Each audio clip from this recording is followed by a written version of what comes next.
Well, as I tell it, two halves. The first half, we were just unstoppable on offense. We took the ball every drive and wouldn't score it.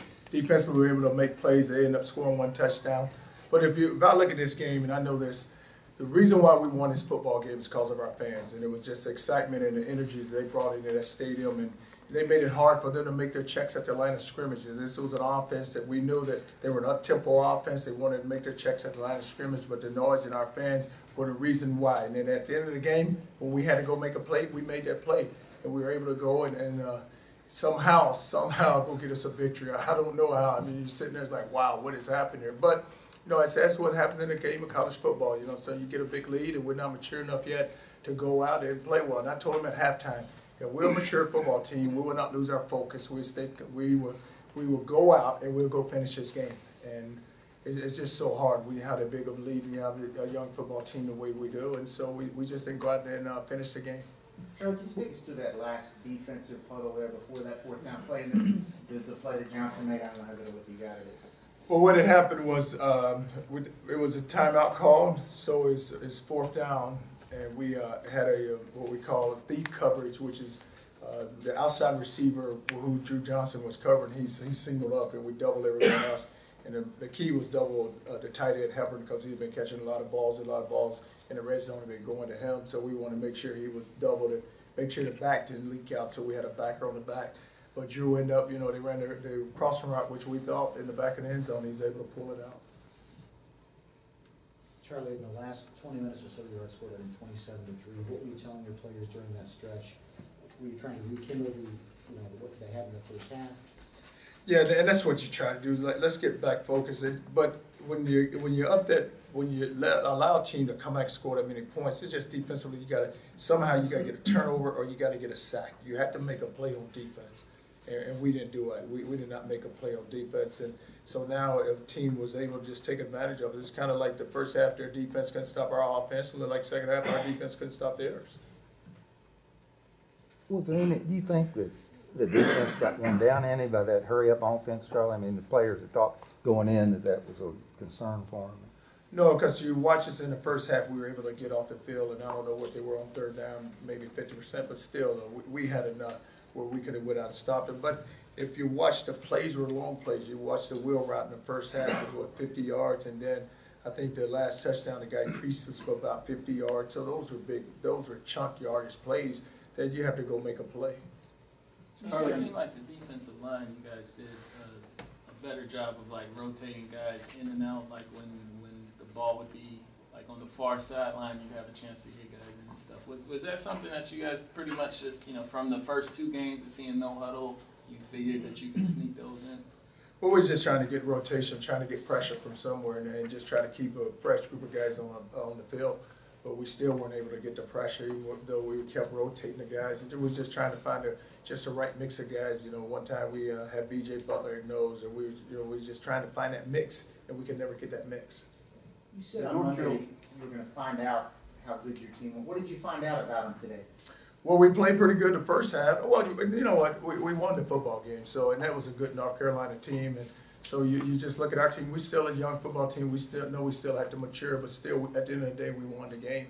So, you can still say, hey, we have us a good team. We just got to learn how to finish games. The building blocks for next week, when you go back and show them some of this stuff, what are some of the things you'll show them, especially in the second half, in terms of what they face the rest of the season of doing better this time? Well, it's just finish, and the guys knowing this. I don't know. I think offensively we may have had 100 yards the second half. The first half we were able to just sustain drives and just stay in rhythm and stay in sync, and we didn't do it in the second half. So it's all about, when you have a team and you have a lead, you got to go finish that game and just make sure that we don't fall asleep, and not so much fall asleep. Just make sure we got to continue to go play. Did they do anything defensively better in the second half? The run plays you were running the first half was big chunks every time. A lot of the same plays just weren't getting in the second half. It is almost like we missed a block. The first half we were blocking them and we staying on our blocks. Then the second half we were missing a lot of those blocks and we weren't sustaining the blocks. So it wasn't so much of what they did. It's just what is us, and it's a lot to be corrected. Charlie, is it possible this comeback is better for you guys in the long run? Well, it wasn't possible. We won that comeback, so they didn't catch us. But it is good. It's where you can learn from it because you have a big lead, and now for someone to come back and you allow so many points to be scored, you can learn from it. You mentioned the crowd. Was this the first time for you here in a home game? It felt like a big-time college football atmosphere. Is that fair to say? It was, and I told our guys it was a big game because we made it a big game.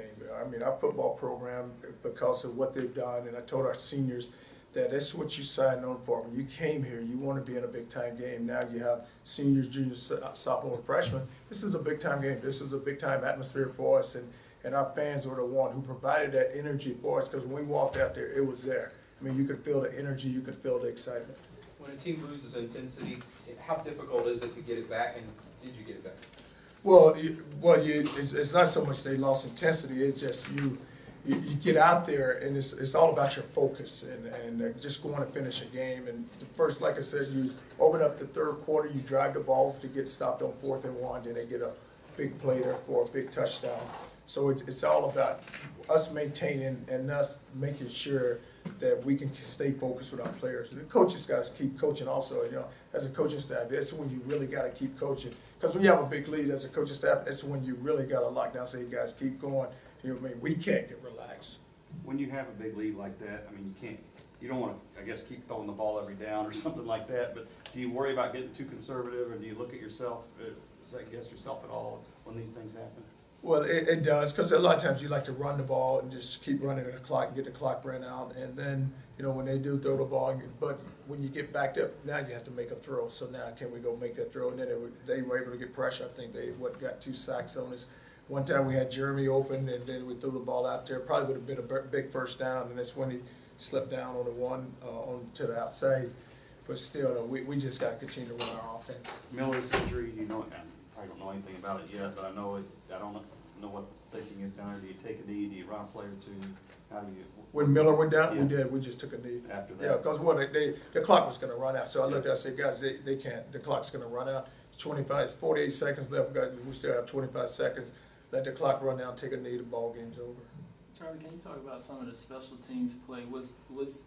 Does Stein have kind of the option on those 2-point conversion passes of reading the defense and making a call, or was it already called before? No, a lot of times he looks to the sideline, and so Coach Carter motion. In the first, I think when he called it, they weren't really lined up. They had one guy over, and we had 2 blockers for one guy. Then one guy ends up, one of the defenders runs across the field, and he was able to run inside out. So Marcus tried to run outside, and that's when he got time. All right. All right, guys.